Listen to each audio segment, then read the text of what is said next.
अस्सलाम वालेकुम दोस्तों। अल्लाह ने तौबा का दरवाज़ा बेशक रखा है, लेकिन हमें ये जानना ज़रूरी है कि तौबा कबूल कब होती है।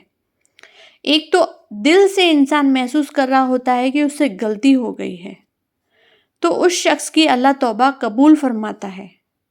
और अनजाने में या नादानी में गुनाह हो जाए, फिर समझ में आए कि ये गलत हो गया, मुझसे गुनाह हो गया, तो उसके बाद अगर वो सच्चे दिल से तौबा करे तो अल्लाह तौबा कबूल फरमाता है। लेकिन जो लोग तौबा को इस बुनियाद पर करते हैं कि तौबा का है ना, तौबा का दरवाज़ा है ना हमारे पास, तौबा कर लेंगे, पहले जितनी मर्जी हो गुनाह कर ले, देखा गया है कि ऐसे लोगों को तौबा करने का मौका भी नहीं देता अल्लाह।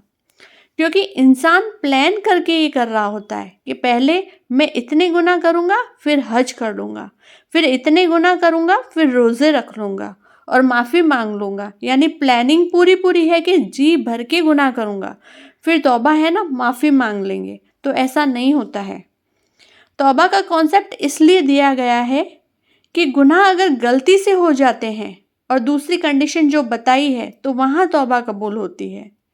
आज की तारीख में सबसे बड़ा गुनाह जो हो रहा है, जो फितना है, वो ज़िना हो रहा है।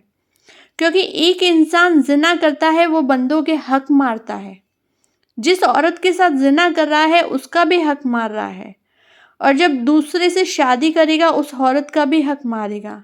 कितने हुकूक मारे जा रहे हैं, और एक गुनाह के पीछे कितने और बड़े गुनाह खड़े हो रहे हैं।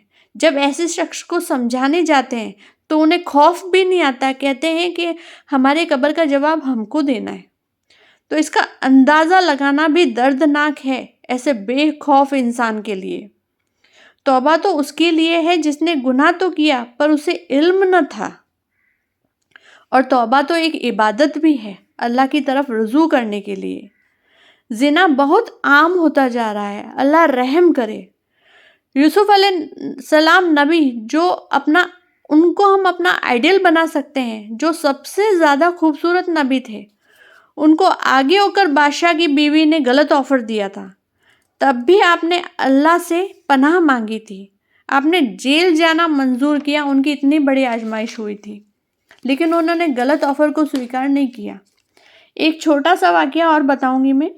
एक शख्स थे जो बहुत दीनदार थे और बहुत खूबसूरत थे। एक औरत उस पर नज़रें लगाकर बैठी हुई थी कि कैसे ये आदमी पकड़ में आए। एक दिन वो वहाँ से गुजर रहे थे, बहुत हसीन लगते थे वो इंसान उस औरत को। तो उस औरत ने गुजरते हुए उस आदमी को अपने घर बुलाया, और घर बुलाकर दरवाज़ा बंद कर दिया, और गलत काम के लिए ऑफ़र किया, अगर मेरे मुताबिक काम नहीं किया तो मैं चिल्लाकर तुम्हें बदनाम कर दूंगी, ऐसा कहा। तुम पूरी तरह बदनाम हो जाओगे, तुम्हारा दीन, तुम्हारी हर चीज़ें बदनाम हो जाएगी। उस शख्स ने दिल ही दिल में अल्लाह से पनाह मांगी, और वो सोच में पड़ गया कि क्या करूं। तब उसे जहन में आया, उसने कहा कि मैं तहारत को जाना चाहता हूं। वो वहां गए और पूरी तरह गलाजत निकाल कर अपने पूरे बदन पर लगा दी, कपड़ों पर। फिर बाहर आए और कहने लगे कि चलो अब जो तुम चाहती हो वो करते हैं। तो उस औरत को इतनी घिन आई कि कितना गलीज आदमी है ये, और उसे घर से निकाल दिया। इस तरह वो बच गए। तो कितनी अच्छी बात है कि उस दीनदार शख्स ने दुआ की अल्लाह से, और अल्लाह ताला ने उसे हिकमत दे दी और वो गुनाह से बच गए।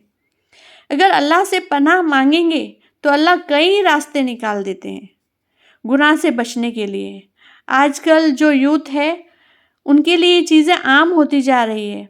तो हर वालिद वालिदैन का फ़र्ज़ बन जाता है अपने बच्चे को किस्से सुनाकर सही गलत समझाए, डर सुनाए, इस बुराई को दिल में पैदा होने से रोके, नफसानी ख्वाहिशों को पैदा होने से रोकने की कोशिश करे। कोशिश करने की बहुत ज़्यादा ज़रूरतें हैं।